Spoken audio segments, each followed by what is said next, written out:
अच्छा, मैंने आप लोगों को कंट्रोलिंग चैप्टर दिया था, क्या आप लोगों ने कंट्रोलिंग पढ़ा है? वीडियोस देख लिए उसके? हो गया? तो अब उसका एग्जाम कब रखे? कल रख ले, कंट्रोलिंग एंड कंज्यूमर प्रोटेक्शन का एग्जाम। एक मिनट, अक्षत वीडियो ऑन कर, संयम वीडियो ऑन कर। मेरे पास सिर्फ उसका मैसेज आया जागृत का, गर्वित वीडियो ऑन करो ना बाहर जाओगे क्लास से। सर मेरी प्री बोर्ड्स चल रहे हैं अभी, so I won't okay, be हाँ, able to pre give boards the कब तक एग्जाम। है आप लोगों के और किसी के? कब अब कब तक है आपके? Sir 21st। सर मेरे भी प्री बोर्ड्स हैं। 21st तक है। Yes sir. शिवांगी आपके भी है? यस सर 22nd तक। 22nd तक। चलिए अभी नहीं यार, ये तो बहुत दिन, 1 घंटा भी नहीं निकाल सकते आप लोग सच्ची? बीएसटी सर कल 3 बजे तो खत्म होगा टेस्ट। कल के बाद, कल के बाद दे दो। चलो सैटरडे रख ले मॉर्निंग में। ठीक है। रिवाइज करने का टाइम। हाँ, रिवाइज करने का टाइम नहीं होगा ना बेटा। हाँ, बहुत बिजी हो तुम लोग, ठीक है। बोर्ड उसमें तो आ ही नहीं रहोगे, प्री बोर्ड में दोनों चैप्टर। या दे दो, ऐसे मत करो। तुम ऐसा कर लो, मैं तुम्हें 2 ऑप्शन देता हूँ, सैटरडे संडे मंडे तक दे दो, ठीक है? 3 ऑप्शन दे देता हूँ, सैटरडे संडे मंडे तक आप 3 दिन में इसको कंप्लीट कर लो, एक टेस्ट, ठीक है? 2 चैप्टर छोटे छोटे, 2 वीडियो कंज्यूमर प्रोटेक्शन के, 2 वीडियो उसके। यस और नो? ठीक है, अभी क्लास के बाद डिस्कस करेंगे। चलो बच्चों, आज की पहले क्लास शुरू करते हैं, उसके क्लास के बाद डिस्कस करेंगे। आज मैं आपको पढ़ाऊंगा थोड़े नए स्टाइल से, ठीक है?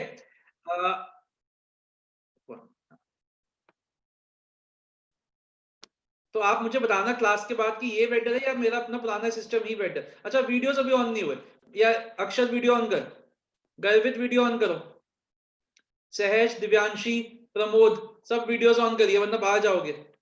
जैसे भी हो, हमें नहीं देखना आपको, बस आप वीडियो ऑन कर लो अपना। ओके बच्चों, आप मुझे क्लास के बाद जरूर बताना कि आपको ये बेटर लग रहा है या दूसरा वही वाला सिस्टम बेटर है। आज हम पढ़ेंगे इससे, मैं जरा कोशिश कर रहा हूं। ओके, तो आज ये जो हमारा चैप्टर है, फर्स्ट क्लास है, ये चैप्टर हमारा थोड़ा बड़ा है। ये हमें दिलवाता है 8 मार्क्स, ठीक है? 8 मार्क्स का चैप्टर है। मैं इसमें बहुत स्लोली करूंगा क्योंकि ये कॉम्प्लिकेटेड चैप्टर है। इसके केस स्टडीज भी मुश्किल आती है। आराम से 7-8 क्लासेस लेंगे हम, कोई जल्दबाजी नहीं करेंगे। 7-8 क्लासेस में आराम से इस चैप्टर को करेंगे। अच्छा, चैप्टर क्लास के बाद मेरे को एक तो टेस्ट डिस्कस करेंगे, याद रखना, एक तो टेस्ट डिस्कस करेंगे, एक हम आपसे और जो वीडियो जो मैंने आपको भेजे थे दूसरे चैप्टर्स के, उसकी बात करेंगे। तो ये क्लास के बाद बात करेंगे, ठीक है? अभी सिर्फ समझने पे ध्यान दीजिएगा, कुछ नहीं लिखना, कुछ नहीं मार्क करना आपको। देखो बच्चों, हम सबको पता है कि हमारे 5 फंक्शंस होते हैं मैनेजमेंट के: planning, organizing, staffing, directing, controlling. तो प्लानिंग में हम क्या करते हैं? प्लानिंग में हमने क्या किया था? प्लानिंग में हम क्या करते हैं? हम ये देखते हैं कि where we are and where we want to go, ठीक है? मैं थोड़ा ज्यादा एक्साइटेड हूं तो प्लीज बियर विद मी, ठीक है? ये where we want to reach. अब हमने ये तो देख लिया कि हमें कहाँ जाना है, हमें क्या करना है। अब हम ऑर्गेनाइजिंग में क्या करेंगे? ऑर्गेनाइजिंग में हम उसके हिसाब से अपना स्ट्रक्चर तैयार करेंगे कि हमारा ऑर्गेनाइजेशन का स्ट्रक्चर कैसा होना चाहिए। थोड़े बहुत रिसोर्सेज इकट्ठे करेंगे, ठीक है? लेकिन लेकिन किसी को भी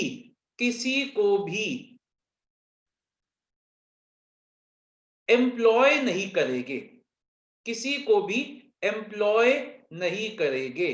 तो आपके मन में एक डाउट आ रहा होगा कि सर अगर किसी को रखेंगे ही नहीं, अगर किसी को हमने रखा ही नहीं है तो सर फिर हम क्या करें? फिर ये स्ट्रक्चर बना के क्या करें? We are doing everything is doing on paper. हम पेपर पे एक स्ट्रक्चर तैयार कर रहे हैं। क्यों कर रहे हैं वो भी बताता हूं मैं आपको।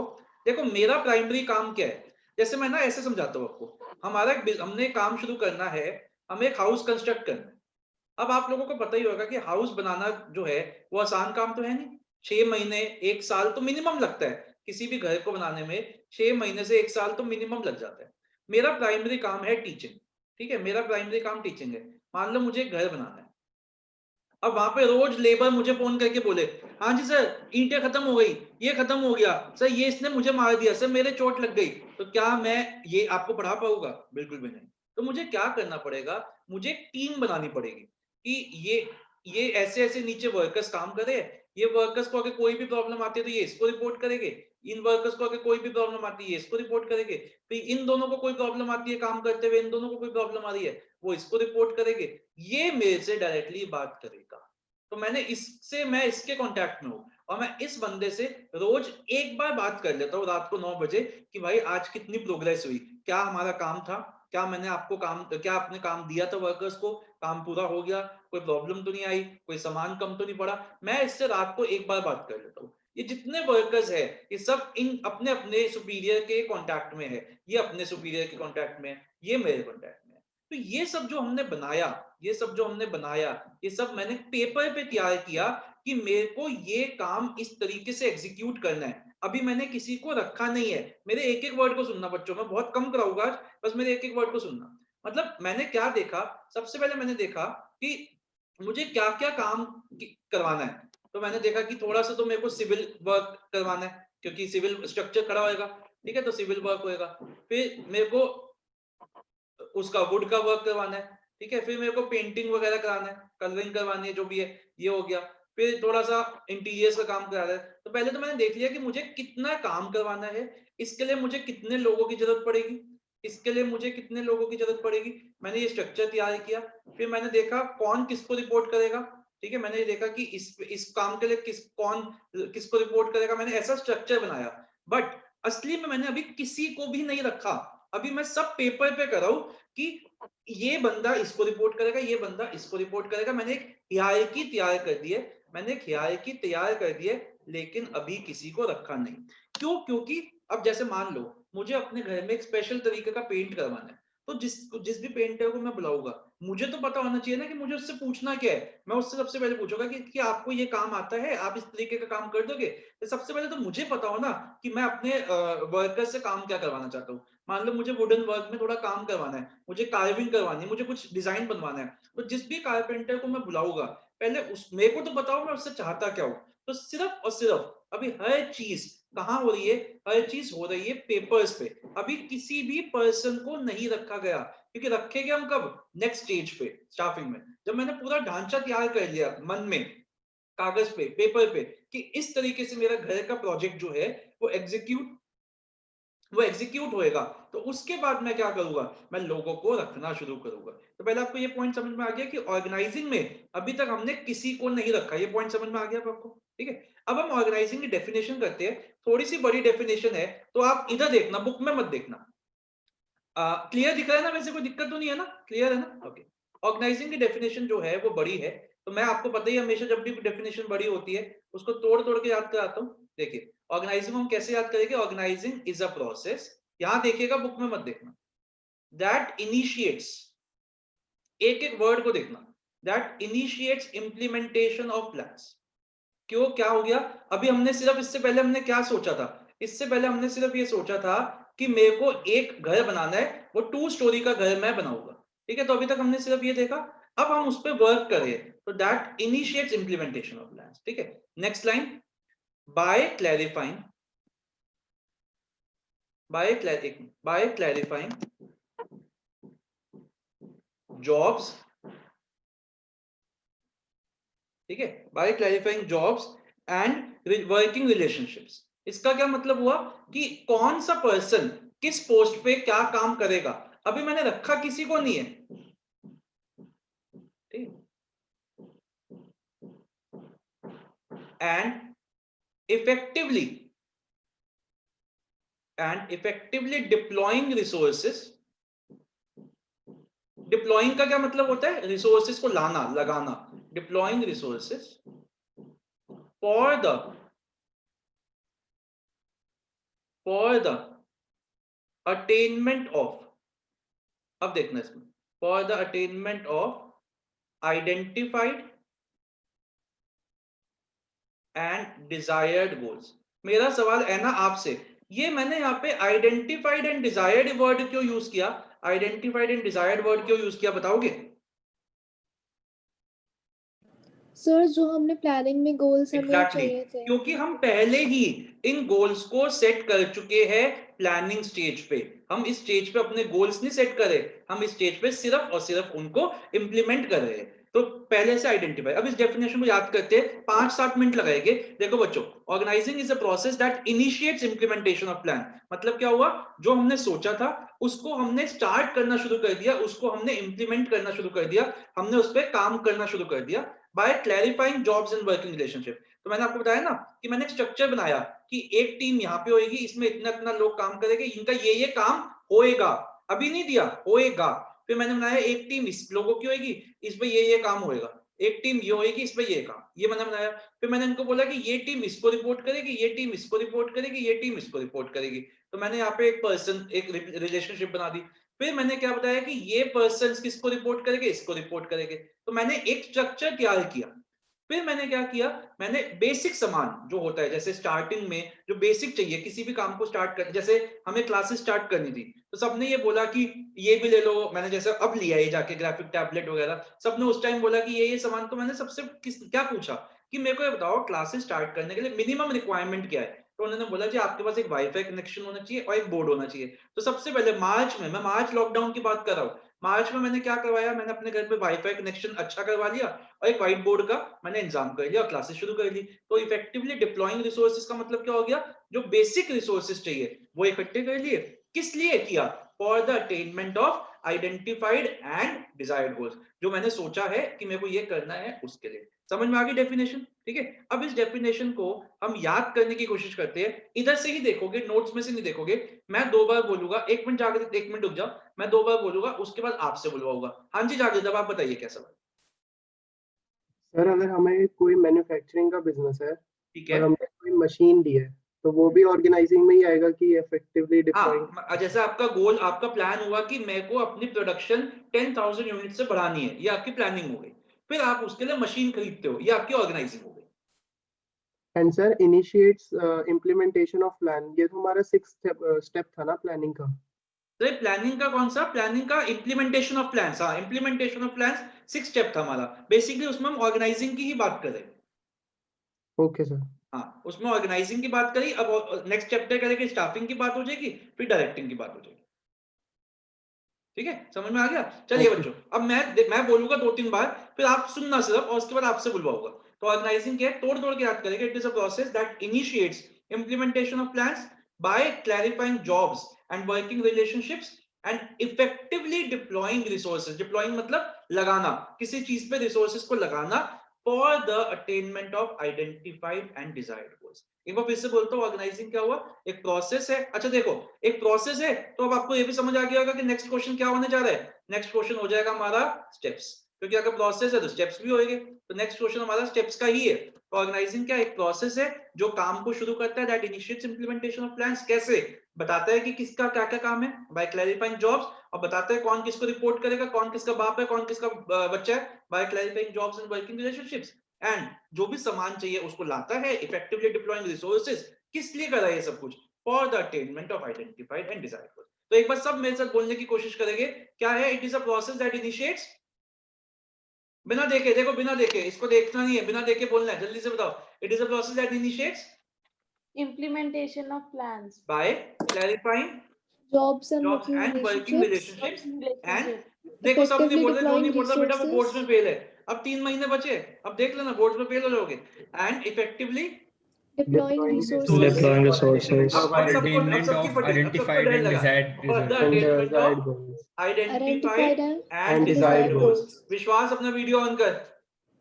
चलिए बच्चों, अब जल्दी से आप लोग इस डेफिनेशन को अभी, वेरी गुड आदित्य, इस डेफिनेशन को अभी लिखोगे 3 बार नोट्स में, बिना देखे। अभी लिखोगे 3 बार नोट्स में, जल्दी से जल्दी से। मैं इसको हाइड करो यहाँ से, फिर पता चले तुम कॉपी कर लो। चल अब लिखो, जल्दी से लिखेंगे 3 बार नोट्स में, बिना देखे। जो अटक रहा है मेरे से पूछेगा, बुक नहीं खुलेगी।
बिना देखे विश्वास फिर वीडियो बंद हो गया, विश्वास बाहर जाना है।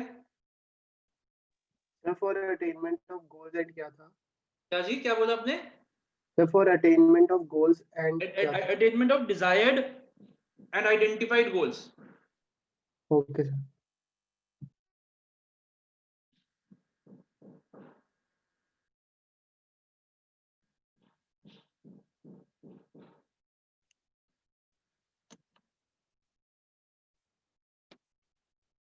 सही, हम वीडियो ऑन कर अपना।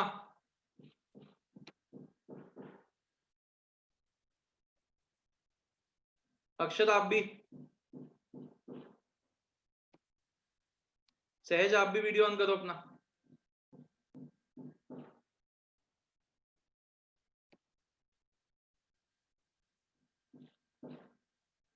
लिखा सबने?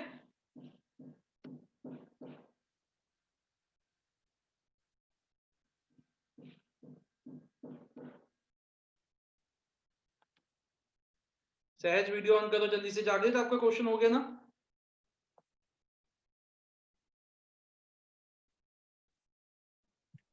Yes sir. ओके, लिख लिया सबने? चलिए एक बार फिर से बोलेंगे।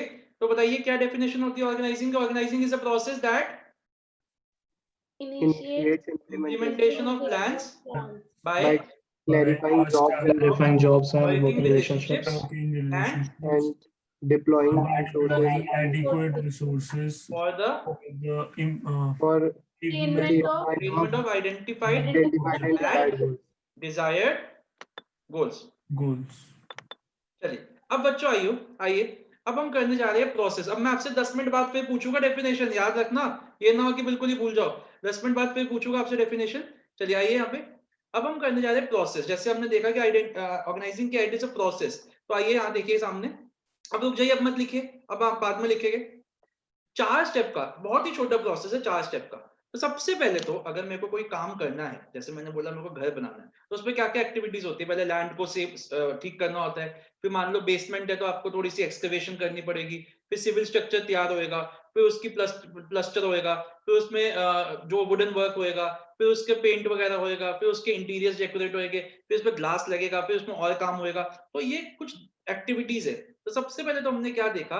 सबसे पहले हमने देखा कि सारे काम को हम क्या करेंगे, हम आइडेंटिफाई करेंगे क्या क्या करना है और उसको डिवाइड कर लेंगे। अब क्वेश्चन उठता है कि सर डिवीजन ऑफ वर्क क्यों करनी है? तो कौन मेरे को एक एक करके रीजन दो। नलिन आप बताओ कि काम को तोड़ने की जरूरत क्यों है? क्या जरूरत है डिवाइड करने की? ये सारा काम एक ही जना कर लेगा ना? Sir, efficiency improve. हाँ बिल्कुल। तो डिवीजन ऑफ वर्क क्यों चाहिए? क्योंकि अगर हम डिवीजन ऑफ वर्क नहीं करेंगे तो हमारी एफिशिएंसी कम हो जाएगी, हमें स्पेशलाइजेशन मिलेगी अगर हम डिवीजन ऑफ वर्क करेंगे। एक पर्सन सारा काम कर नहीं सकता। जब काम छोटा हो जाएगा तो किसी के मन में कंफ्यूजन नहीं रहेगी। ये इन सब की वजह से हम क्या करेंगे, हम काम को डिवाइड कर लेंगे। तो पहला स्टेप क्या हो गया? The first step is to identify the various activities to be perform and to divide the work into smaller task. हमने क्यों डिवाइड किया? क्योंकि 2-3 रीजंस क्या हो गए। One person cannot do all the work himself. It will lead to specialization. It will avoid confusion. It will make the task simpler. तो 4 reasons की वजह से हम क्या करेंगे, हम काम को तोड़ लेंगे और हम ये आइडेंटिफाई कर लेंगे कि ये छोटे छोटे काम इतने हैं।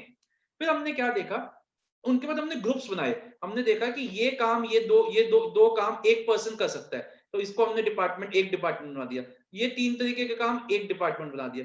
ये 3 तरीके का काम एक डिपार्टमेंट बना दिया। तो उसके बाद सेकंड स्टेप क्या आ गया, हमने डिपार्टमेंट्स बनाए। डिपार्टमेंट्स बहुत से तरीकों से बन सकते हैं, एक्टिविटीज के बेसिस पे, प्रोडक्ट्स के बेसिस पे, फंक्शंस के बेसिस पे, एक्सेट्रा एक्सेट्रा। तो डिपार्टमेंटलाइजेशन का मतलब क्या होता है? जब हम आइडेंटिफाई कर लेते हैं कि ये काम करना है, इस तरीके से काम करना है, उसके बाद जो सिमिलर नेचर के काम है उसको क्लब करना, दैट इज डिपार्टमेंटलाइजेशन। डिपार्टमेंट से क्या होएगा? अब जैसे मैं बीएसटी हूं, अब मेरे साथ अब जितने भी टीचर्स है वो बीएसटी के जुड़े हुए हैं, तो हम सबकी जो सोच है वो एक जैसी होगी।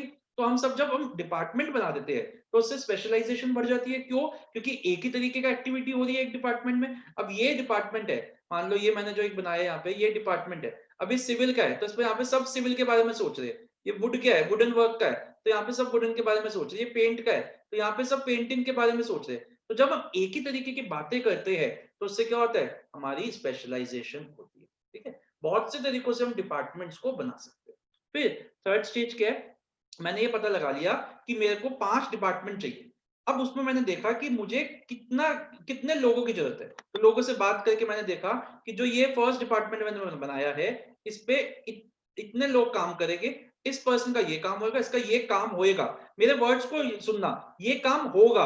मैंने दिया नहीं है अभी काम, क्योंकि बंदा ही नहीं है। अभी तो मैं सोच रहा हूँ कि मुझे एक बंदा इस काम के लिए चाहिए, एक इसके लिए चाहिए, एक इसके लिए चाहिए, एक इसके लिए चाहिए, क्योंकि जब मैं रखूंगा लोगों को तो मुझे तो पता हो ना मुझे काम क्या करवाना है। तो ऐसे मैंने अभी क्या किया, मैंने ड्यूटीज को असाइन कर दिया कि एक पर्सन से मैं ये काम कराऊंगा, एक से मैं ये काम करवाऊंगा, ये काम करवाऊंगा। अभी रखा किसी को नहीं है, मैंने ड्यूटीज को असाइन कर दिया। और बेस्ट एफिशिएंसी के लिए हमें क्या करना चाहिए कि हमें उस पर्सन को एम्प्लॉय करना चाहिए जो उस काम के लिए क्या हो, बेस्ट सूटेड हो। तो थर्ड हमारा क्या हो गया, असाइनिंग ऑफ ड्यूटीज, हमने असाइन कर दी ड्यूटीज। अब एक बात बताइए, मैंने आपके सामने एग्जांपल है, अगर मैं आपको सिर्फ ये बोल दूं कि बच्चों आप टेस्ट दे देना, तो क्या आप टेस्ट दोगे कभी? बस मेरी बात सुनना और सच बोलना, झूठ मत बोलना। अगर मैं आपको बोल देता हूं कि आप टेस्ट दे देना बच्चों, तो आप कभी टेस्ट दोगे? नहीं।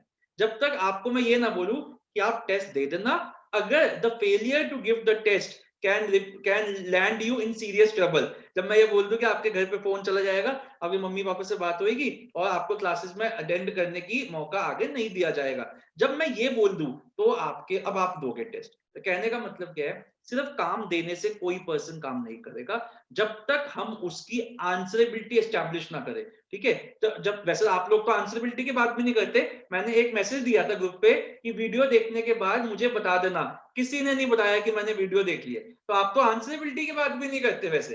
चलो, तो लेकिन जब तक हम बच्चों जब तक हम किसी पर्सन की आंसरेबिलिटी एस्टैब्लिश नहीं करेंगे, काम नहीं होएगा। तो लास्टली हमने क्या करना पड़ेगा, हमने ये देखना पड़ेगा कि कौन किसको रिपोर्ट करेगा। जैसे मैंने ये बनाया ना कि ये जो डिपार्टमेंट है इसको इस पर्सन को रिपोर्ट करना है, फिर ये जो डिपार्टमेंट है इसको भी इस पर्सन को रिपोर्ट करना है। तो जब तक हम ये आंसरेबिलिटी नहीं बनाएंगे तब तक काम नहीं होएगा।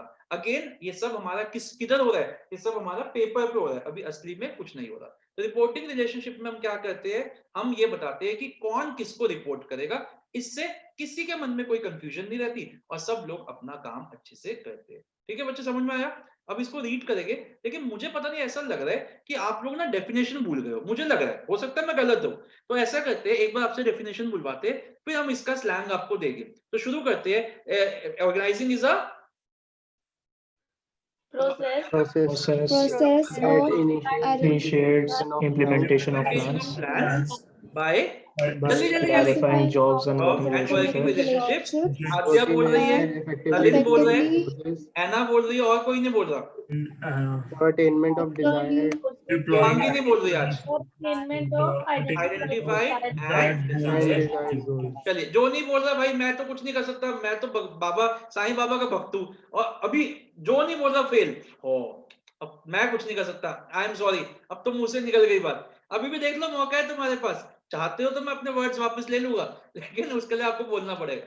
चलो अब इसका स्लैंग देखते हैं बच्चों। देखो, ढाबा जो होते हैं हमारे, ढाबा बने होते हैं, कहाँ बने हुए होते हैं? खेतों में, और खेतों में बड़ी रंगीन सी बातें हो जाती है। तो इसका मैंने बड़ा ही अच्छा सा स्लैंग बनाया है। आइए इसका जरा चेंज करते हैं, इससे लिखते हैं। तो इसका स्लैंग है Indian dhabas are exotic.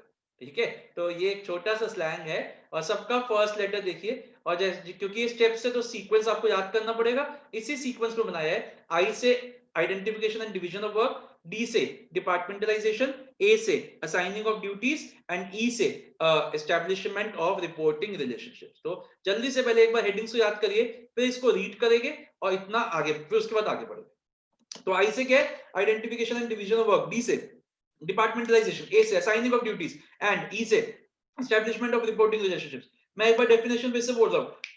Organising is the process that initiates implementation of plans by classifying jobs and working relationships and effectively deploying resources for the attainment of identification and desired goals. And steps क्या हो गए, identification and division of work, departmentalization, assigning of duties and establishment of reporting relationships. जल्दी से 2 minute लगाइए, heading से याद करिए जल्दी से। किसी का भी वीडियो ऑफ नहीं होना चाहिए, वीडियोस ऑन करिए सब। विश्वास, संयम एंड गर्वित, जल्दी से वीडियोस ऑन करो। वैसे गर्वित क्या हो गया, इतना सुंदर स्मार्ट हो यार, इतना तुम उसको बार बार क्यों बंद करे जा रहे हो? चलो जल्दी से याद करिए। ओके, अब मैं पूछूंगा दिव्यांशी आपसे, तैयार हो जाओ, दोनों चीजें जल्दी से याद करो। सर फोर्थ स्टेप क्या है? एस्टैब्लिशमेंट ऑफ रिपोर्टिंग रिलेशनशिप्स, कि कौन किसको जवाब देगा।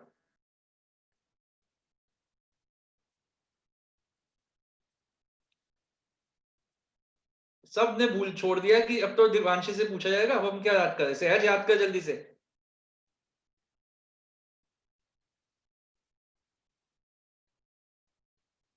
मैं किसी से भी पूछ लूंगा और जो नहीं बता पाया खड़ा कर दूंगा उसको क्लास में। चलो आज थोड़ा ऐसे ही करते हैं, तो मैं खड़ा करूंगा क्लास में आज। बहुत हो गए तुम्हारे मजे। फिर गर्वित भाग गया, वीडियो ऑन कर। एक मिनट जाके, एक मिनट रुक जा। कुछ क्वेश्चन है, पूछ बता। No sir. जल्दी से।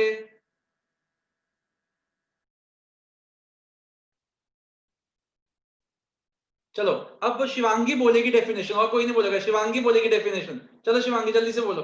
So organizing is the process of implementation of plan by clarifying jobs and working relationships and effectively deploying. बस यही रुक जाओ। अब दिव्यांशी आप बोलो यहीं से।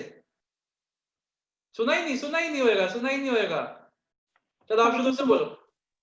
Organizing is the process that initiates implementations of plans by clarifying jobs and working relationships and effectively deploying resources for attainment of. चलो है ना, अब आप ऐसे रिपीट, यहाँ से आगे बोलो। For attainment of identified and desired goals. Desired goals, very good। समृद्धि अब आप जल्दी से मेरे को स्टेप्स बताओ चारों, जल्दी से। Identification and division of work. Next. Assignment of duties. बस रुक जाओ। अच्छा असाइनमेंट ऑफ ड्यूटी, धाबा कहाँ गया? Departmentalization. ओके नलिन आगे बोल। Third step. Assignment of duties. And fourth Establishing reporting relationship. चलिए बच्चों, अच्छे से आपको याद हो गया। अब आप लोग आइए अपने नोट्स पे। Come to page number 5.1। सबसे पहले डेफिनेशन मार्क करेंगे बच्चों। डेफिनेशन वहां पे पैराग्राफ फॉर्म में लिखिए, जैसे हमने याद की थी 4 लाइनों में तोड़ के। आप भी तोड़ के लिखेंगे। तो आइए जल्दी से, मैं आपको दिखा देता हूँ कैसे। ये यहाँ पे आइए जल्दी से, इसको इस तरीके से लेफ्ट पेज पे लिखिए। यहाँ लिखिए जल्दी से इसको, ये लिखिए जैसे मैंने तोड़ के लिखिए, वैसे आप भी लिखिए तोड़ के। अभी तो आपको याद हो गई, लेकिन हो सकता है आप आगे भूल जाओ।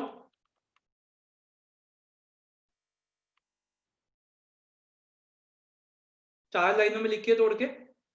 बेटा आप हाईलाइटर रखा हुआ है अपने पास, पहले में हाईलाइट करिए इनिशिएट्स। अच्छा एक और बात बता दूं, अब जो हमारा टेस्ट होएगा, सब बच्चे सुन लीजिए मेरी बात।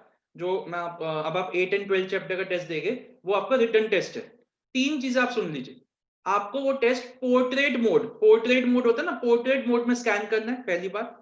दूसरा, अपना नाम लिखना है पेपर के ऊपर, क्योंकि मैं अब चेक भी अभी तक तो अच्छे से चेक नहीं किया, अब बहुत अच्छे से चेक होएगा।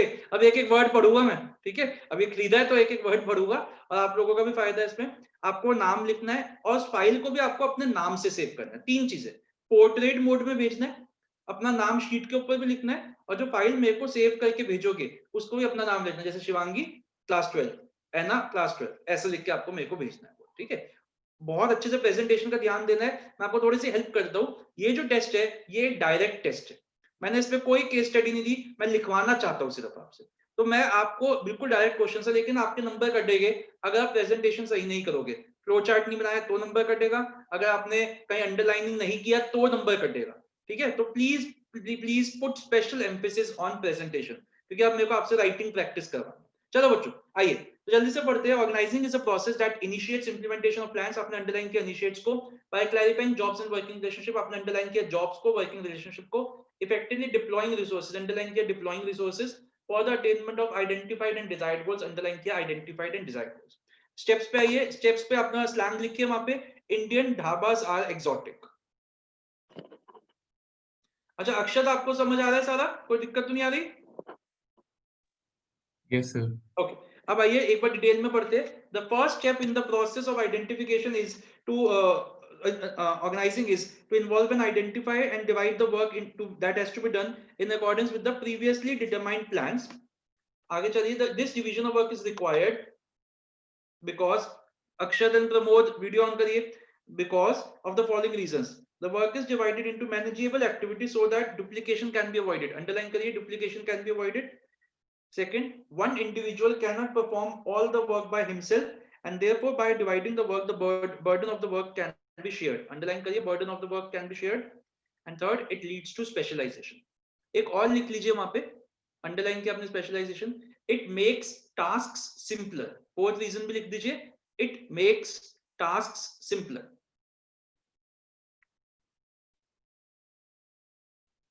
Okay, next step. Once the work has been divided, अच्छा ये क्वेश्चन आ जाता है जो मैंने बॉक्स में लिखा हुआ है ना, why is division of work required? ये क्वेश्चन में आपका 1 मार्कर आ सकता है, आप यहाँ पे लिख दोगे ये 2-3 जो रीजंस है, 1 marker. Second, once the work has been divided into smaller activities, then those activities which are of similar in nature are grouped together.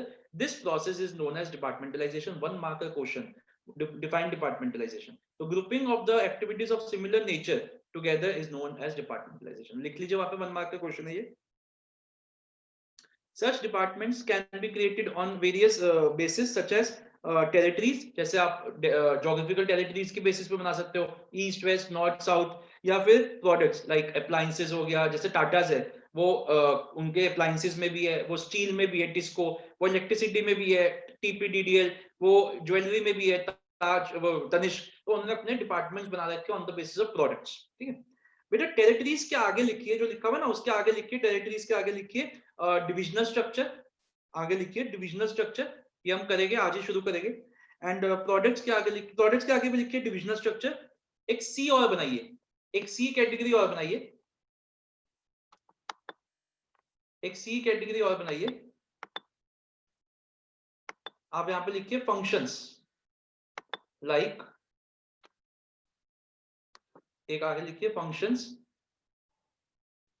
ठीक है, ब्रैकेट में लिखिए प्रोडक्शन, मार्केटिंग, फाइनेंस एक्सेट्रा. ये 3C कैटेगरी बनाइए और इसके आगे लिखिए फंक्शनल स्ट्रक्चर.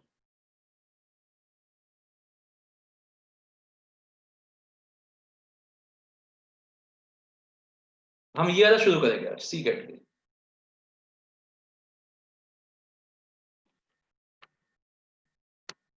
चलिए आगे चलते हैं.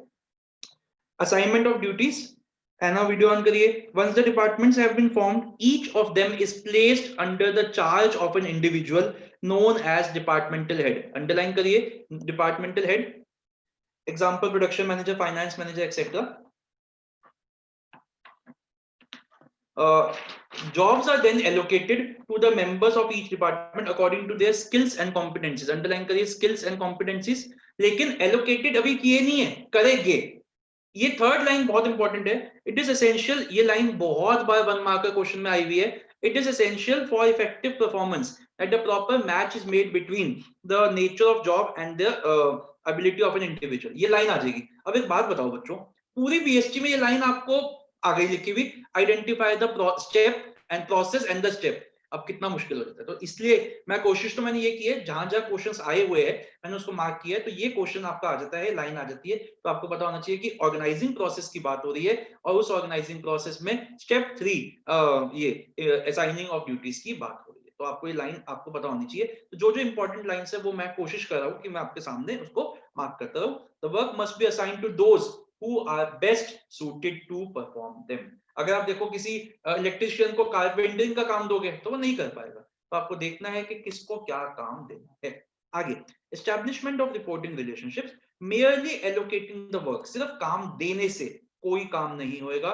will not, merely allocating the work is not enough. उससे कोई काम नहीं होएगा. each individual should know from whom he has to take orders from and to whom he has to report. ठीक है. आगे, the establishment of such clear relationships will help in coordination को underline करिए अमंगस्ट द डिपार्टमेंट्स.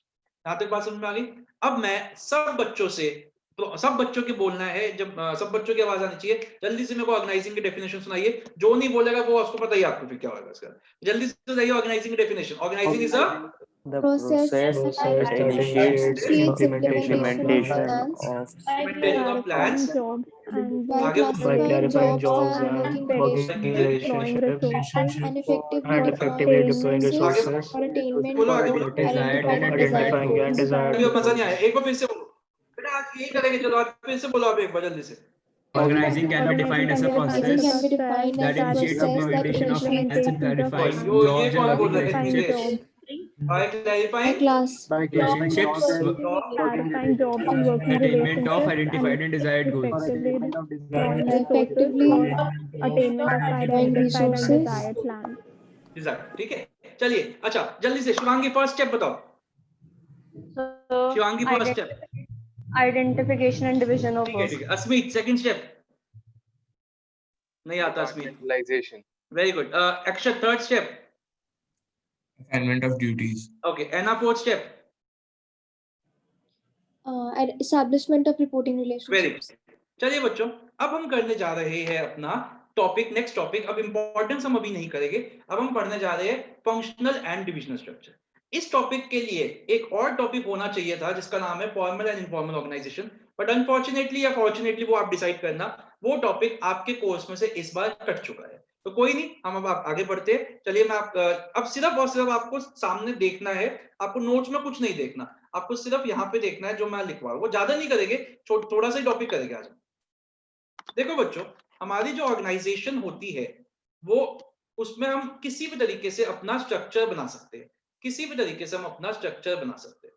तो organisation structure की पहले बात करें, ऑर्गेनाइजेशनल स्ट्रक्चर का मतलब क्या हुआ, सिर्फ यहां देखना और एक एक वर्ड को सुनना।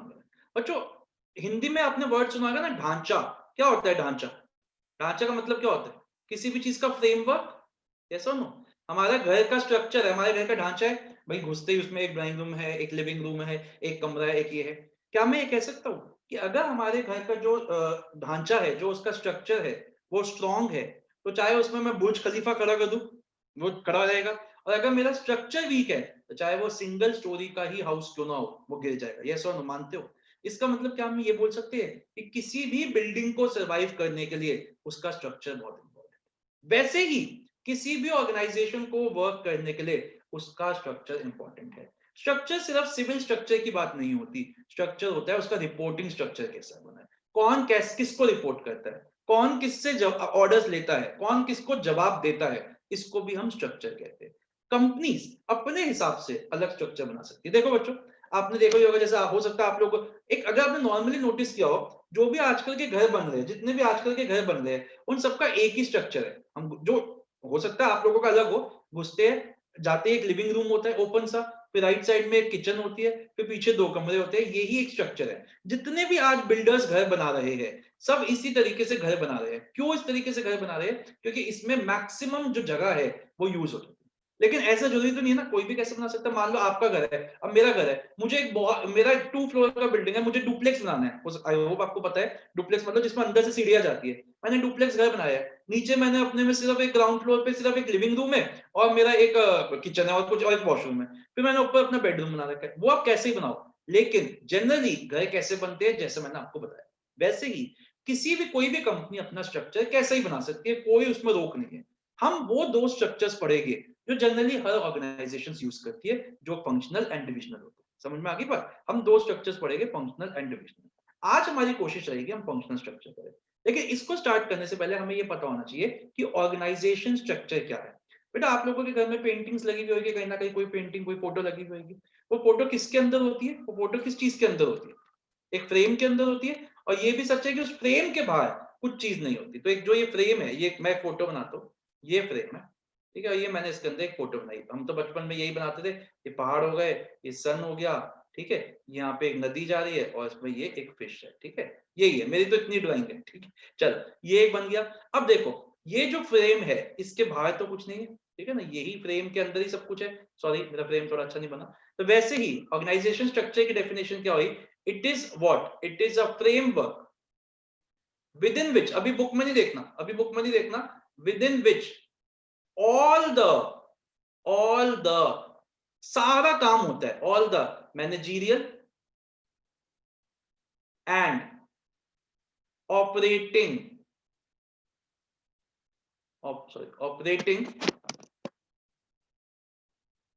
tasks are performed। तो क्या मतलब हो गया? ऑर्गेनाइजेशन स्ट्रक्चर क्या हो गया? एक फ्रेम बना दिया हमने जिसके अंदर ही सारा का सारा, चाहे वो सोचने वाला काम हो चाहे वो करने वाला काम हो, वो किया जाता है, ठीक है। इससे हमें पता चलता है कौन किसको रिपोर्ट करेगा। It specifies the relationship, it It specifies the relationship between तीन चीजें. कौन कौन है वो तीन चीजें? बिटवीन पीपल, लोगों के बीच में, वर्क एंड रिसोर्सेज. मतलब ये बताया जाता है कि कौन पर्सन क्या काम करेगा, कहां से क्या सामान लेगा, किसको कौन रिपोर्ट करेगा, ये सब चीजें हम इस ऑर्गेनाइजेशन स्ट्रक्चर में बनाते हैं. समझ में आ गई बात? ठीक है. तो एक बार ऑर्गेनाइजेशन स्ट्रक्चर की डेफिनेशन याद करते हैं. What is organization structure? या फिर मैं भूल रहा हूं, एक बार ऑर्गेनाइजिंग की डेफिनेशन फिर से बोलेंगे. Organizing is a process that initiates implementation of plans. Very good Aadya. Aadya तो पास हो गई, और का नहीं पता मेरे को. That initiates Implementation of Implementation Chalo, of and plans abhi by okay. clarifying by jobs and classifying jobs and working working relationships and effectively deploying resources for the process for the attainment of for attainment desired of सब बढ़िया desired number से all goals. Clear your exam with flying colours. ठीक है. तो organizing structure की definition क्या है? It is a framework within which all the managerial and operating tasks are performed. समझ में आ गया बच्चों? ठीक है. सिंपल सी डेफिनेशन है, छोटी सी डेफिनेशन है. समझ आ गई ना ये डेफिनेशन? चलो अब हम दो तरीके के वो करेंगे. अभी कुछ नहीं देख बुक से पढ़ना, यहाँ आ जाओ. अब हम करने जा रहे हैं अपना, ये दो तरीके के होते हैं, एक फंक्शनल और एक डिविजनल. अब हम पढ़ने जा रहे हैं फंक्शनल. बेटा नाम से ही समझ आ रहा है फंक्शनल स्ट्रक्चर में हम क्या कर रहे हैं. जो हम डिपार्टमेंट्स बना रहे हैं, जो हम डिपार्टमेंट्स क्रिएट कर रहे हैं, वो किस बेसिस पे डिपार्टमेंट्स हम क्रिएट कर रहे हैं अपने? वो हम अपने डिपार्टमेंट्स क्रिएट कर रहे हैं on the basis of various functions perform. तो शिवांगी एक बात बताओ, अगर कोई मैन्युफैक्चरिंग कंपनी, कोई मैन्युफैक्चरिंग फर्म है, कोई मैन्युफैक्चरिंग ऑर्गेनाइजेशन है, तो मेरे को एक बात बताओ कि उसके मैन्युफैक्चरिंग ऑर्गेनाइजेशन में क्या क्या फंक्शंस हो सकते हैं, बताइए. प्रोडक्शन. अच्छा मैं पहले लिखता हूँ, ऐसे लिखते हैं. ठीक, आपने प्रोडक्शन ठीक बोला, लेकिन सबसे पहले पैसा चाहिए, तो फाइनेंसिंग, फाइनेंस. फिर मैं ऐसा करता हूँ, सामान खरीदना है, परचेस. फिर मैं ऐसा करता हूँ, आपने जो बोला प्रोडक्शन. फिर क्या करेंगे बताओ? बेचे, पहले मार्केटिंग करेंगे, मार्केटिंग. फिर हम इसको सेल करेंगे, ठीक है ना, सेल. तो मैंने 5 लिख दिए. तो ये किस तरीके का स्ट्रक्चर हुआ जिसमें हम ये पांचों को एक एक डिपार्टमेंट बना देंगे. जैसे सबसे पहले हमने लिखा मैनेजिंग डायरेक्टर ऊपर, ये टॉप मैनेजमेंट में आ गया मैनेजिंग डायरेक्टर. इसके नीचे हमने मिडिल लेवल मैनेजमेंट में, मिडिल में हमने अपने यहां पे बना दिया एक चलो प्रोडक्शन डिपार्टमेंट. फिर एक हमने बना दिया फाइनेंस डिपार्टमेंट. कोई नहीं, इधर लेफ्ट बना लो, कहीं भी बना लो, कोई ऐसी कोई बात नहीं. एक हमने बना दिया अपना मार्केटिंग डिपार्टमेंट. ठीक है, मैं कम बना रहा हूं, सारे बनाने होते वैसे. ठीक है. अब क्या होएगा, इन सब का एक एक मैनेजर होएगा. ठीक है. और इसमें कुछ कुछ लोग काम करेंगे. अभी कोई किसी को भी हमने रखा नहीं है, बस हमने देखा है कि हमारे ऑर्गेनाइजेशन के फाइनेंस डिपार्टमेंट में इतने लोग काम करेंगे. ठीक है जी. ये समझ आया? ये सब पर्सन्स इसको रिपोर्ट करें. भाई बच्चों यहां तक समझ में आ गया? कोई डाउट तो नहीं है? ये बन गया हमारा फंक्शनल स्ट्रक्चर. क्यों? क्योंकि जो इसमें हमने डिपार्टमेंट्स क्रिएट किए हैं, ये जो हमने डिपार्टमेंट्स क्रिएट किए हैं, ये डिपार्टमेंट्स हमने किस बेसिस पे क्रिएट किए हैं? ये हमने क्रिएट किए हैं on the basis of functions. कोई डाउट नहीं है यहां तक? अब थोड़ा सा ना इसको समझते हैं. मेरे को बताइए कि ये स्ट्रक्चर कहां पे सूटेबल है, इस तरीके से बनाना कहां पे सूटेबल रहेगा? बताइए. है ना, सोच सकते हो कहां पे सूटेबल रहेगा ऐसा फंक्शनल स्ट्रक्चर बनाना? बताओ. जहां पे बहुत सारे काम होने हो, जहां पे अलग अलग काम होने हो, यस और नो? तो जहां पे वेरियस या वेरिड फंक्शंस परफॉर्म होने हो. ठीक है. और क्या मैं लिख सकता हूं कि हर फंक्शन जो है वो मुश्किल है, कॉम्प्लिकेटेड है, और अपना उसको स्टाफ चाहिए, एक जना दो काम नहीं कर सकता. All functions requires dedicated staff. बताइए, ये समझ में आया? यहां पे जब ऐसी कोई ऑर्गेनाइजेशन में ये स्ट्रक्चर बनाना ठीक है. समझ में आ गई बात? अब समझते हैं इस स्ट्रक्चर में क्या हो रहा है. ये जो डिपार्टमेंट है प्रोडक्शन का, इसमें सिर्फ प्रोडक्शन के काम हो रहे हैं. ये सब पर्सन प्रोडक्शन के बारे में काम करेंगे. तो इनके बीच में सबकी सोच एक जैसी हो जाएगी, सब एक ही बारे में बात करेंगे तो क्या मैं कह सकता हूँ कि स्पेशलाइजेशन अच्छी हो जाएगी? यस और नो? ये इसमें सिर्फ फाइनेंस की बात हो रही है, इसमें सिर्फ फाइनेंस के लोग, सारे लोग फाइनेंस की बातें करें तो इनके बीच में हमेशा फाइनेंस की बातें चलेगी, और ये जो है हमारा, इसके बीच में हमेशा मार्केटिंग की बातें चलेगी। तो इसके बीच कहने का मतलब क्या है कि इसके फायदे क्या हुआ कि एक डिपार्टमेंट में एक ही तरीके की एक्टिविटीज हो रही है, तो इससे स्पेशलाइजेशन हो जाएगी। ठीक है कि नहीं? अब सबसे पहले हम फंक्शनल स्ट्रक्चर की डेफिनेशन को याद करने की कोशिश करते हैं। तो फंक्शनल स्ट्रक्चर क्या मैं कह सकता हूं?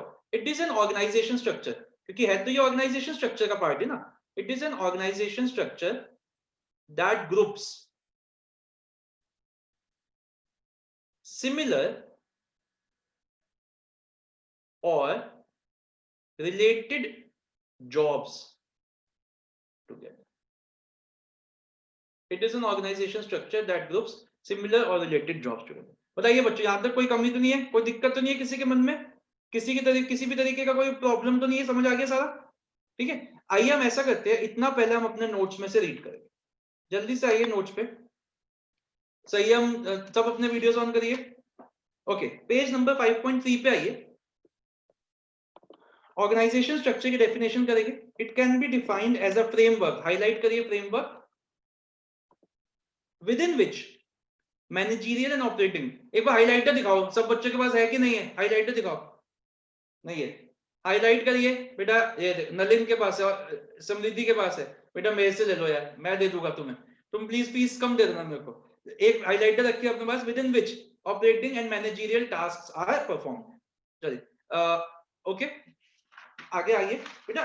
जो उसके आगे लिखा हुआ है ना BCD, अभी हमने BC अभी नहीं करेंगे, वो बाद में करेंगे। सीधा आइए फंक्शनल स्ट्रक्चर। फंक्शनल स्ट्रक्चर काटना नहीं है, करेंगे लास्ट क्लास में करेंगे। It is an organization structure that designs that groups similar or related jobs together. बेटा ये 1 मार्क का क्वेश्चन में आ जाएगा, ये लाइन आ जाएगी। बताइए, आइडेंटिफाई द स्ट्रक्चर, तो इसको पूरी लाइन को हाईलाइट करिए। Organisation structure that groups similar और related jobs together. In functional structure, activities are grouped and departments are created. Page number 5.4 पे पढ़ रहा हूँ। On the basis of specified functions to be performed, each major function is organized as a separate department. For example, in a manufacturing enterprise, each major function, ये धीरे-धीरे videos of हो रहे हैं, जल्दी से ऑन करिए, of purchasing, marketing, etc. are may be grouped into different departments as shown in the diagram. बेटा हमेशा याद रखिए, एक चीज लिख लीजिए वहां पे, जब भी आप ऑर्गेनाइजेशन स्ट्रक्चर बनाओ, चाहे आप फंक्शनल बनाओ चाहे डिविजनल बनाओ, आपको साथ में फ्री हैंड, कोई स्केल से नहीं बनाना, एक छोटा सा डायग्राम बना के आना है। फंक्शनल के टॉपिक चल रहा है तो फंक्शनल का, अब इतना भी टाइम मत वेस्ट करो, इसमें 4 बनाए ना, आप 3 बना दो, मिनिमम 3 बना दो। जैसे मैंने 4 फंक्शंस बना रखे हैं बुक में, आप मिनिमम 3 फंक्शंस बना दो, कोई आपको 6 बनाने की जरूरत नहीं। बस आपको फ्री हैंड, वो भी ये नहीं कि स्केल से नाप के बना रहे हो, साइड में फ्री हैंड बनाना है आपको। हमेशा लिख लीजिए, always explain with a diagram. Okay, अब आइए सूटेबिलिटी में। सूटेबिलिटी के आगे मैंने लिखा हुआ भी है वेरी इंपॉर्टेंट, उसके आगे लिखिए very important for case studies. जब हमारा ये टॉपिक कंप्लीट हो जाएगा तो हम इसकी केस स्टडीज करेंगे, और आप रियलाइज करोगे कि केस स्टडीज में ये बहुत ज्यादा क्वेश्चंस पूछे जाते हैं फंक्शनल एंड डिविजनल स्ट्रक्चर। तो आइए, कब सूटेबल है? When the organization size is large, जब ऑर्गेनाइजेशन का साइज बड़ा है तब भी बना सकती है। When the organization is has diversified activities, underline करिए डाइवर्सिफाइड एक्टिविटीज। डाइवर्सिफाइड मतलब अलग अलग, जो अभी आपने बताया आपको, प्रोडक्शन, परचेज, मार्केटिंग, ये सब। And operations requires high degree of specialization, सारे काम इस तरीके से है कि हर को अपना डेडिकेटेड स्टाफ चाहिए। एक बात याद करना बच्चों, जब हम छोटे थे, जब आप 4th 5th में थे या उससे भी छोटे, सेकंड थर्ड में, तो सब्जेक्ट ज्यादा होते थे, 5 नहीं 6-7 होते थे, जीके ये वो बहुत, लेकिन टीचर्स कम होती थी, क्योंकि उस लेवल पे स्पेशलाइजेशन नहीं चाहिए, एक ही टीचर 2-2 फंक्शन सब्जेक्ट पढ़ा देती थी। लेकिन जैसे जैसे हम बड़े होते गए, आप अब 12th में आ गए हो, तो सब्जेक्ट कम हुए लेकिन टीचर्स बढ़ गए। और अब आप आगे मान लो आप सीए करते हो, कोई बच्चा सीए करता है, कोई बच्चा कुछ और करता है, तो आप रियलाइज करोगे, आप अपने पेरेंट्स से पूछना कि जितना आगे जाते रहोगे सब्जेक्ट कम होते रहेंगे लेकिन टीचर बढ़ जाएंगे। एक सब्जेक्ट आगे आगे आएगी सीए में, एक सब्जेक्ट को 2 टीचर्स पढ़ाते हैं, एक टीचर कुछ सब चैप्टर पढ़ाता है, एक टीचर कुछ। क्यों? क्योंकि एक टीचर ने उसमें 6 सब चैप्टर में स्पेशलाइजेशन कर रखी है, दूसरे ने 6, तो बच्चा 6 इनसे पढ़ता है, 6 उनसे पढ़ता है। तो जब स्पेशलाइजेशन की जरूरत होती है तब हम इस स्ट्रक्चर को यूज कर सकते हैं। इतनी बात समझ में आ गई बच्चों?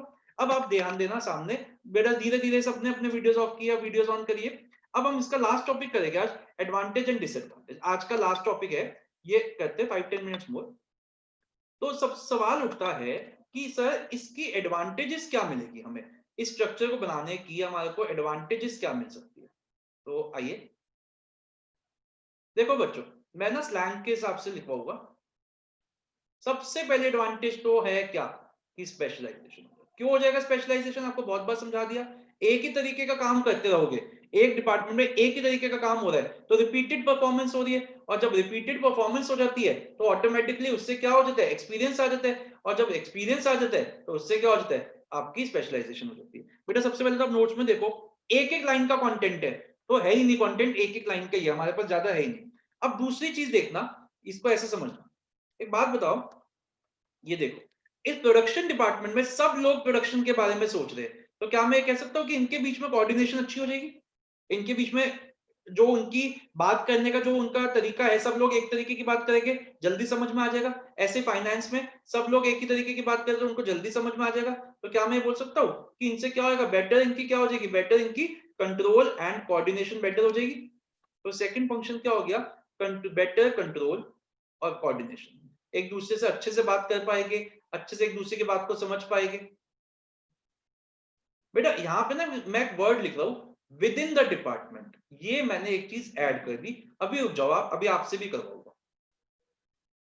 थर्ड क्या हो गया, एक बात बताओ, जब सब लोग अच्छा स्पेशलाइजेशन गेन कर जाएंगे तो उससे वेस्टेजेस कम होएगी कि बढ़ेगी, बताइए। कम होगी। कम कम हो होगी। जाएगी तो क्या बढ़ जाएगी, हमारी एफिशिएंसी। क्योंकि जब वेस्टेजेस कम हो जाएगी, जब सब लोग अच्छे से काम करने लग जाएंगे तो एफिशिएंसी बढ़ जाएगी। आगे क्या होगा बच्चों, अच्छा ये बहुत अच्छा पॉइंट है।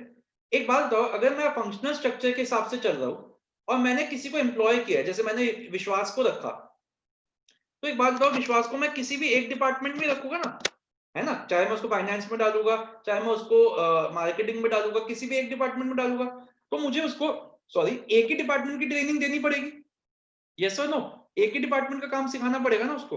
तो मेरी ट्रेनिंग करने जो देनी है मेरे को एम्प्लॉइज को, वो इजी हो जाएगी, क्योंकि मेरे को एक बंदे को एक ही काम सिखाना है, मेरे को एक बंदे को ज्यादा काम नहीं सिखाना। तो ट्रेनिंग इसलिए इजी हो जाएगी क्योंकि हमें लिमिटेड काम सिखाना है एक बंदे को, लिमिटेड स्किल्स, ठीक है ना, जो भी काम हम उसको रख रहे हैं वही हमें उसको सिखाना है, मैं उसको 2-3 काम नहीं सिखाना। आगे चलते इससे क्या होगा, कॉस्ट हमारी कम होने लग जाएगी, क्योंकि जब वेस्टेजेस कम होगी तो हमारी कॉस्ट भी कम हो जाएगी। एंड लास्टली क्या होएगा हमारा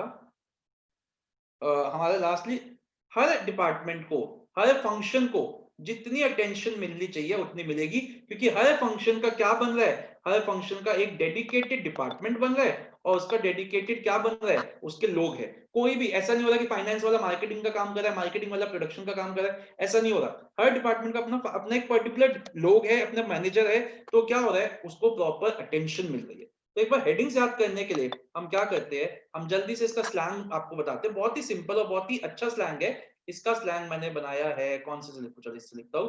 SBI is excellent money provider. तो SBI is excellent money provider, कोई सीक्वेंस में याद करने की जरूरत नहीं, आप कैसे ही कर सकते हो। देखिए, एस से स्पेशलाइजेशन, बी से बेटर कंट्रोल एंड कोऑर्डिनेशन, आई से इंक्रीज एफिशिएंसी, ई से ईज इन ट्रेनिंग, एम से मिनिमाइजेशन एंड पी से प्रॉपर अटेंशन। जल्दी से हेडिंग्स को याद करेंगे, जल्दी से। SBI is excellent money provider, headings को याद करिए, फिर डिसएडवांटेज पढ़ के दोनों को एक साथ रीड करेंगे। SBI is excellent money provider. S से स्पेशलाइजेशन, B से better control and coordination, I से इंक्रीजेस एफिशिएंसी, E से ease in training of employees, M से मिनिमाइजेस कॉस्ट एंड P से प्रॉपर अटेंशन। किसी को कोई भी पॉइंट नहीं समझ आया तो पूछ लीजिए, मैं बस 5 to 10 मिनट सॉल्व होगा आपकी क्लास को वाइंड अप करने के। किसी को भी कोई भी पॉइंट नहीं समझ आया पूछ लीजिए। और बेटा ये वीडियोस ऑन करिए, अच्छा नहीं लग रहा है इस तरीके से, हो गया। जल्दी से एक बार जल्दी से बोलेंगे एस से, एक मिनट बताइए, एक मिनट ऐसे नहीं, मैं रैंडमली आप लोगों से पूछूंगा, रुक जाओ। तो शिवांगी जल्दी से मेरे को बताओ, एस से क्या है शिवांगी? स्पेशलाइजेशन। चलो चल सब बोलेंगे, एस हो गया। बी से, ई से क्या है, ई से Ease in training employees. Training employees. Okay, जो नहीं बोला आपको पता ही है आपके साथ क्या होगा। आई से क्या है, Increases cost. Decreases P से efficiency. Better Better Better control control and coordination. coordination. minimizes costs. Very good. और P से Proper proper attention. Provide attention. proper very attention. बहुत ही बढ़िया तरीके से आपको समझ में आ गया। चलिए अब नेक्स्ट करते हैं हम कौन सा लिमिटेशन इसकी, और उसके बाद सबको एक साथ रीड करेंगे। लिमिटेशन इसकी 4 ही है। तो सबसे पहले क्या है, कॉन्फ्लिक्ट ऑफ इंटरेस्ट। इसको समझाने के लिए मैं आपको एक एग्जांपल देता हूं। मैं ना इसका एग्जांपल से समझाता हूं। देखो बच्चों, लेट अस अज्यूम एक है सेल्समैन मिस्टर, क्या लिखे, मुन्ना भैया लिख दे, मुन्ना भैया, ये हमारे सेल्समैन है, ठीक है। और इसको दो लोगों ने, एक है फाइनेंस मैनेजर ने इसको एक ऑर्डर दिया। फाइनेंस मैनेजर है हमारे कालीन भैया, ठीक है। कालीन भैया ने इसको ऑर्डर दिया कि भाई तू जाके एक ऑर्डर ले, मतलब एक वो ऑर्डर लेके आना देखो, लेकिन मैक्सिमम डिस्काउंट जो तू कस्टमर को दे सकता है वो 10% से ज्यादा मत दियो। तभी कौन थे, गुड्डू भैया, मार्केटिंग मैनेजर गुड्डू भैया ने भी इसको एक ऑर्डर दे दिया कि तू जाके उसी कस्टमर से ऑर्डर लेके आ और तेरे को जो डिस्काउंट देना वो 20% तू दे सकता है, ठीक है। अब दो अलग अलग मैनेजर्स ने एक ही बंदे को दो अलग अलग कमांड्स दे दिए। अब मुन्ना भैया पर्सनली लाइक करते हैं गुड्डू भैया को, होएगा कुछ। अब हम क्या करें, इनकी लाइकिंग है, तो ये गए कस्टमर के पास और कस्टमर को इन्होंने 20% डिस्काउंट दे दिया, ठीक है। इनको ऑर्डर मिल गया, ये वापस आए, गुड्डू भैया ने इनसे पूछा ऑर्डर लाया, गुड्डू भैया ने इनको गले लगा दिया, चुम्मा चाटी जो भी हुआ, हम उसमें नहीं जाते। लेकिन उसी वक्त फिर कालीन भैया ने पूछा कि तू ऑर्डर लाया, तो इन्होंने बोला हाँ लाया। तो पहले तो उन्होंने भी गले लगा लिया, फिर उन्होंने बोला 10% ज्यादा डिस्काउंट तुम दिया। उसने बोला सर मैंने तो 20% डिस्काउंट दे दिया बापू। तो उसने बोला कि तूने 20% डिस्काउंट क्यों दे दिया। उसने कहा मुन्ना भैया ने कि सर मेरे को तो पापा मेरे को तो गुड्डू भैया ने बोला था सर, आप गुड्डू से बात करो। तो अब एक बात बताइए, इन दोनों डिपार्टमेंट्स के बीच में क्या होएगा, इन दोनों डिपार्टमेंट्स के बीच में अब क्या होएगा, अब झगड़े हो जाएंगे, कॉन्फ्लिक्ट्स हो जाएंगे। अब कालीन भैया गुड्डू भैया से बोलेंगे तूने उसको ऐसा क्यों कहा। तो कहने का मतलब क्या है, जब दो डिपार्टमेंट्स के जो इंटरेस्ट है वो कॉन्ट्राडिक्टरी हो जाए तो फिर दिक्कत आ सकती है। तो पहला क्या हो गया, कॉन्फ्लिक्ट ऑफ इंटरेस्ट। अब ये समझाने के लिए बड़ा ही मजेदार एग्जांपल लूंगा मैं, लेस एम्फेसिस ऑन, ये बहुत अच्छे से समझाऊंगा, ऑन ओवरऑल ऑर्गेनाइजेशनल इंटरेस्ट। बच्चों एक कहानी बना रहा हूं मैं, एक कहानी से सुनेंगे इसको। देखो ऐसा जनरली होता है, प्लीज वीडियोस ऑन करिए सब बच्चों। ऐसा जनरली होता है कि नहीं होता है कि हमारे भारत में जो हमारे मम्मी पापा होते हैं उनको ना दो बच्चे करने की चुल होती है, होता है, ठीक है, होता है।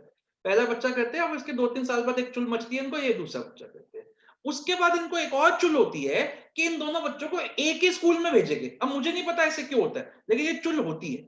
चलो हो गया, चलो अब आप, ऐसा है कि 3 साल का गैप है दो बच्चों में। अब आप हो 12th क्लास में और आपकी एक छोटी बहन है वो है 9th क्लास में। अब वो है सुपर इंटेलिजेंट और आप हो सुपर डफर, ठीक है। अब मान लेते हैं, मैं किसी के पर्सनली नहीं कह रहा, किसी को देखा तुम ऐसे समझो आज, और इससे बड़ी चुल होती है स्कूल वालों को कि पीटीएम मीटिंग एक ही दिन रखते हैं वो 9 से लेके 12 तक। अब हम ऐसा बनाते हैं, मिसिस, भाई मैं किसी को नहीं ले रहा, मैं अपनी बात कर रहा हूं, मिसिस गुप्ता जो एक मम्मी है वो अब स्कूल जा रही है और क्या है सिनेरियो, एक गाड़ी में 3 लोग बैठे हुए, ड्राइवर सीट पर मिसिस गुप्ता, साथ वाली सीट में बैठी हुई है 9th क्लास की आपकी छोटी बहन, और पीछे आप बैठे हुए हो पीछे वाली सीट पे, और बात हो रही है मम्मी वापसी में आज मैं केक खाऊंगा, I will have an apple pie. चलो मम्मी चुप है, मम्मी भी कुछ नहीं बोल रही, मम्मी गई स्कूल। सबसे पहले मम्मी कहती है चलो छोटे से शुरू करते हैं, तो मम्मी लेके जाती है आपको आपकी बहन की क्लास में। और जैसे ही हम जाते हैं तो मैम क्या कहती है, अरे मिसेस गुप्ता आप क्यों आई हो, आप your daughter is doing great, आप साइन करो रिपोर्ट कार्ड ले जाओ। विद इन 5 सेकेंड्स आपकी मम्मी क्लास में घुसी, रिपोर्ट कार्ड लेके बाहर आ गई विद कॉम्प्लीमेंट्स, ठीक है। आप भी था, आपकी बहन भी। अब बारी आती है आपकी, अब आप जाते हो, ठीक है। अब आपकी क्लास में घुसते हैं तो मैम कहती है अरे मिसेस गुप्ता आप आ गई, आइए आइए प्लीज बैठिए, बहुत टाइम लगेगा आपके साथ, ठीक है। चलो इनको कोई पानी दो, कुछ दो, पानी वानी। फिर वो कहते हैं ये है आपके बच्चे की रिपोर्ट कार्ड, ये है आपके लाल की रिपोर्ट कार्ड, ये पूरी लाल है। इंग्लिश में इनके आए 100 में से 10 नंबर, मैथ्स में तो इनको भूल ही जाओ, बीएसटी पता नहीं किससे पढ़ते हैं 100 में से 100, चलो कोई नहीं छोड़ देते उसको। इको में इनके आए 40 नंबर। मम्मी ना वहां पे चुप रहती है, कुछ नहीं बोलती मम्मी। आप भी बड़े खुश हो, मम्मी को पता नहीं, चलो मम्मी को अपने मेरे ऊपर दया आ गई होगी। अब वापस गाड़ी में आके आप बैठ जाते हो, मम्मी साइन वाइन करके आ जाती है, वापस गाड़ी में बैठ गए, पोजीशन वही है, मम्मी ड्राइवर सीट पे, आप पीछे वाली सीट पे और बहन आपकी आगे। अब बहन कहती है कि मुझे मम्मी पेस्ट्री चाहिए, तो मम्मी ले जाती है एक बेकरी शॉप के बाहर, वहां से आपको, प्लीज वीडियोस ऑन करो बच्चों सब, वहां से पेस्ट्री मिलती है और आपको भी दिलवा दी जाती है पेस्ट्री। ऐसा नहीं है कि आपके साथ कुछ ऐसा होता है, आपको भी दिलवा दी। तो आप, मम्मी बिल्कुल चुप है, आपको लग रहा है मम्मी का तो आज बड़ा अच्छा मूड है। जैसे ही आप घर पहुंचते हो, अब होता है शुरुआत, आपके पापा के सामने शुरू होती है मम्मी का सुनामी। ये क्या हो गया, ये हमारा बच्चा है, मुझे तो तुम्हें पहले ही कहा था इसको मत करो, ये वो हर तरीके की चीजें हो जाती है।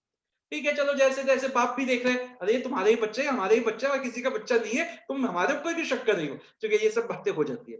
जैसे तैसे आप लोग, आप अपनी बहन के साथ अपने रूम में चले जाते हो, बैठ जाते हैं। अब आज क्या होता है, आज ही शाम को एक वेडिंग फंक्शन भी है और आप उन 50 लोगों में से हो जिनको बुलाया गया। तो अब आप शाम को वेडिंग में जाते हो, तो अब आप चारों गए हो, मम्मी पापा बहन। अब आपके बहुत दूर के रिश्तेदार मिले आपके पापा से और उन्होंने पूछा, hello mister Gupta, how are you, क्या बड़े बड़े दिनों बाद मिल रहे हम तो, ये वो। तो उन्होंने इंट्रोड्यूस करवाया, अरे ये मेरी वाइफ मिसेस गुप्ता, ये मेरी बेटी, तो ये इसने आज ही अपनी क्लास में टॉप की है, बड़ा अच्छा लगा। फिर उन्होंने पूछ लिया, ये कौन है आपके साथ, तो आपके पापा कहते हैं ये बस हो गया। अब आपके मन में उस वक्त बहुत गुस्सा आया, आपको बड़ा बुरा लगा, मेरे को ऐसा समझ रखा है। अब आप आ गए घर, जैसे तैसे आपने क्या किया, आपने अपनी राइटिंग में, अब आप क्या हो रहा है, आप तो नहीं इंटेलिजेंट बन सकते, आपकी बहन बड़ी इंटेलिजेंट है, उसको मम्मी पापा की नजरों में गिराना है। तो आपने क्या किया, अब लव लेटर लिख दिए, गंदी गंदी बातें लिख के बहन के बुक में, उसमें डाल दिए बैग में, और अगले दिन खुद ही निकाल के लेके आ रहे हो, मम्मी मम्मी देखो ये क्या कर रही है। फिर मम्मी आपको 2 उठा के रैप्टे देती है मुंह पे, और क्या कि बेटा अपनी राइटिंग तो बदल लेता। कहने का मतलब क्या है कि होता क्या है, जब एक डिपार्टमेंट बहुत अच्छा परफॉर्म करता है ना, तो हम क्या करते हैं, बार बार आपका कंपैरिजन किससे होता है, उससे। सीख अपनी बहन से कुछ, सीख उससे कुछ। होता क्या है, वो तो ठीक है, आप कहीं ना कहीं कहां जा रहे हो, पीछे जा रहे हो, और जो आपकी सिस्टर है वो, उसकी पोजीशन घर में क्या हो रही है, डोमिनेटिंग हो रही है। ऐसी ऑर्गेनाइजेशन, एक ऑर्गेनाइजेशन का डिपार्टमेंट बहुत अच्छा परफॉर्म करे, एक अच्छा परफॉर्म नहीं करा, तो होता है कि अब आपकी बहन को भी लगने लग गया कि मैं बहुत सुपीरियर हूं, तो वो बोलती है, पहले तो भैया बोलती, जब बोलती है ओए चल खड़ा हो, पानी लेके आ, आप कहते हैं नहीं मैं क्यों लाऊं पानी, सही से बात कर, मैं फिर मम्मी को बताऊं, तो आप भी डर जाते हो। तो कहने का मतलब क्या है, एक डिपार्टमेंट कहीं ना कहीं बहुत सुपीरियर पोजीशन लेने लग जाता है और वो कहीं ना कहीं और डिपार्टमेंट्स को ओवरशैडो कर देता है। लेकिन ये गलत है भाई, मम्मी पापा को समझना चाहिए, टेढ़े हैं पर हम अपने हैं, जैसे भी है मेरे ही बच्चे हैं, तो मुझे उन दूसरे बच्चे को भी तो उतना ही प्यार और देना है, उतना ही वो देना है कि वो इस तरीके से ना हो। और होता क्या है, जो गलत डिपार्टमेंट, जो डिपार्टमेंट अच्छा परफॉर्म नहीं करा, वो अच्छा नहीं कर पाता, जो डिपार्टमेंट अच्छा करा वो उसको भी खराब करने की कोशिश करता है। तो कहने का मतलब क्या है, जब डिपार्टमेंटलाइजेशन हो जाती है तो हम क्या करने लग जाते हैं, हम पर्सनली अपने अपने डिपार्टमेंट के बारे में सोचने लग जाते हैं,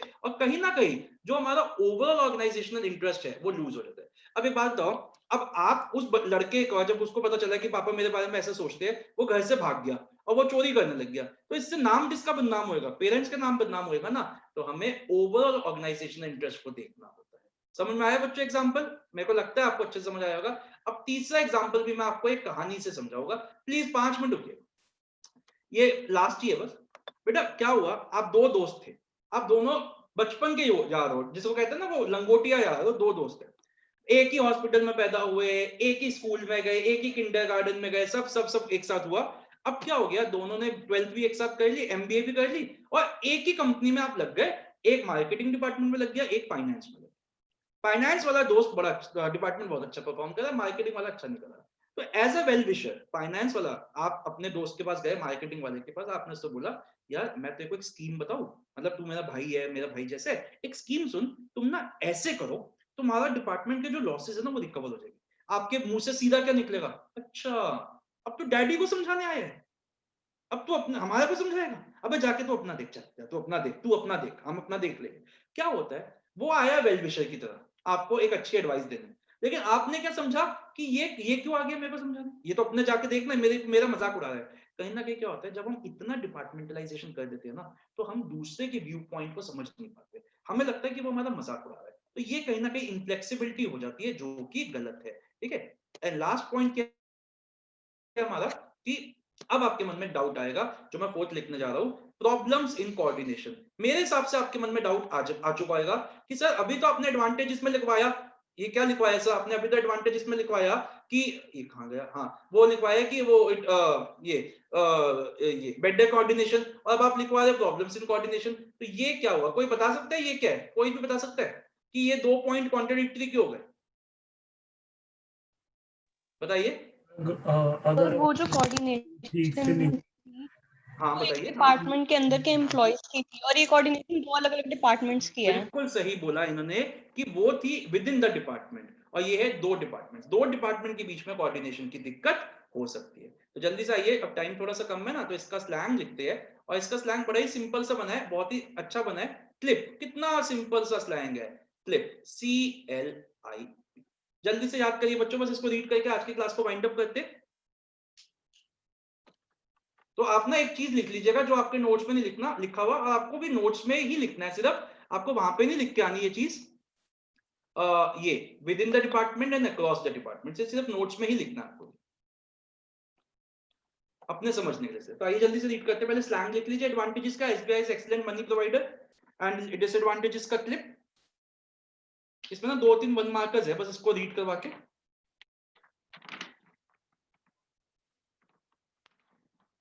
तो आइए जल्दी से specialization. Functional structure leads to occupational specialization. Underline करिए ऑक्यूपेशनल स्पेशलाइजेशन। ऑक्यूपेशनल का मतलब हुआ फंक्शनल।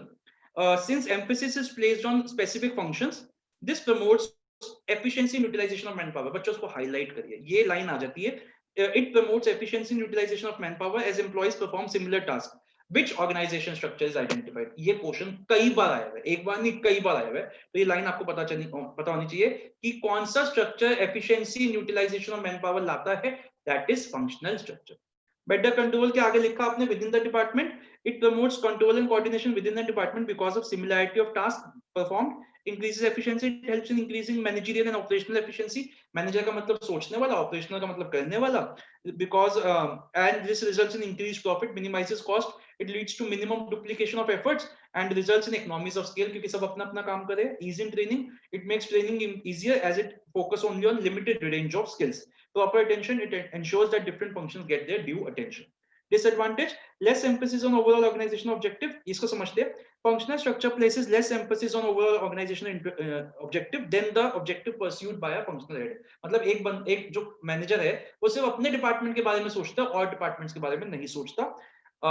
कहीं ना कहीं such practices lead to functional empires। जैसे मैंने एग्जांपल दिया कि वो बहन मम्मी पापा की नजरों में बहुत ही आगे बढ़ गई और वो डोमिनेट करने लग गई। अब कहीं भैया छोटा वो बड़ा भाई ठीक भी होता था लेकिन उसकी सुनी नहीं जाती थी। That where the interest of a particular department is overemphasized। Problems, it may lead to problems in coordination as information has to be exchanged। इसके आगे लिखिए across the department over the functionally differentiated departments। Conflict of interest, a conflict of interest may arise when the interest of 2 or more departments may not be compatible। बच्चों यहाँ पे ना छोटा सा example लिख लो, बस एक छोटा सा बना लो। एक सेल्स मैनेजर है, सेल्स मैन है, उसको 2 लोग ऑर्डर दे रहे हैं। फाइनेंस मैनेजर 10% डिस्काउंट और मार्केटिंग मैनेजर 20% डिस्काउंट। बस इतना भी लिख लोगे ना, आपको याद आ जाएगा कि मैंने क्या एग्जांपल दिया था क्लास में। And inflexibility, it may lead to inflexibility as people with same skills and knowledge may develop a narrow perspective and they have difficulty in appreciating others point of view। बच्चों अब यहाँ बात सुनिए, पहले तो अपना आपका वो चल रहा है, एग्जाम्स चल रहे हैं, तो मैं आपको होमवर्क नहीं दे रहा। अब एक बार मेरी बात को सुनिए। अब हमारी जो क्लास है वो हमारी नेक्स्ट क्लास ट्यूसडे को होगी 7 बजे। उससे पहले फाइनेंशियल मार्केट की क्लास आपके संडे को 3:30 बजे है। ये तो एक बात होगी। मैं आपको टाइम बता देता हूँ। हम लोग अपना टेस्ट कब रखे, आप बताइए। फ्राइडे सैटरडे को कितने बच्चे दे देंगे? सैटरडे को रख ले 11 बजे सुबह, ठीक है। सैटरडे को कौन कौन देगा एक बार बताइए। शिवांगी नहीं, कब दोगे आप? सर 16th के बाद। 16, अरे ये तो कोई बात नहीं हुई 16 के सर बाद। उससे पहले ना हर पेपर में एक छुट्टी एक पेपर, एक छुट्टी एक पेपर है, बस ऐसे ही है। चलो ठीक है, फिर ऐसा कोई फायदा नहीं है। मैं फिर नेक्स्ट वीक लूंगा, ठीक है। अभी रुक जाओ, नेक्स्ट वीक लूंगा मैं आपसे। तो आप नेक्स्ट वीक तक आप अपने पेपर्स पे ध्यान दीजिए। बट एक रिक्वेस्ट है, अच्छा आप क्लासेस मत मिस करिए। चलो मैं टेस्ट नहीं ले रहा, क्लासेस आप सारी ठीक है। क्लासेस मत मिस करिए, मैं टेस्ट नहीं ले रहा। मैं टेस्ट आपका 10 दिन बाद लूंगा, ओके ठीक है। तो चलिए, we are meeting on Tuesday 7 PM। आपका कोई होमवर्क नहीं है, आप अपने बस थोड़ा सा टाइम मिले तो एक बार रीड कर लेना, और संडे को 3:30 बजे हम मिल रहे हैं। किसी को कुछ भी पूछना हो वो रुक जाइए। अच्छा वैसे बताइए, इससे बेटर लगा आज क्लास इसी से कंटिन्यू करें या बोर्ड पे कंटिन्यू करें? ये बताओ आप, इससे बेटर लगा? शिवांगी बताओ। सर इसी से ठीक लगा ना? कोई दिक्कत आपको? कोई दिक्कत तो नहीं आई ना समझने में या कुछ भी रीड करने में है? No sir. चलिए फिर इससे करेंगे। ओके, थैंक यू जागृत यार। चलिए, किसी को कुछ भी पूछना हो वो रुक जाइए, अदरवाइज आप जा सकते हैं। Bye bye.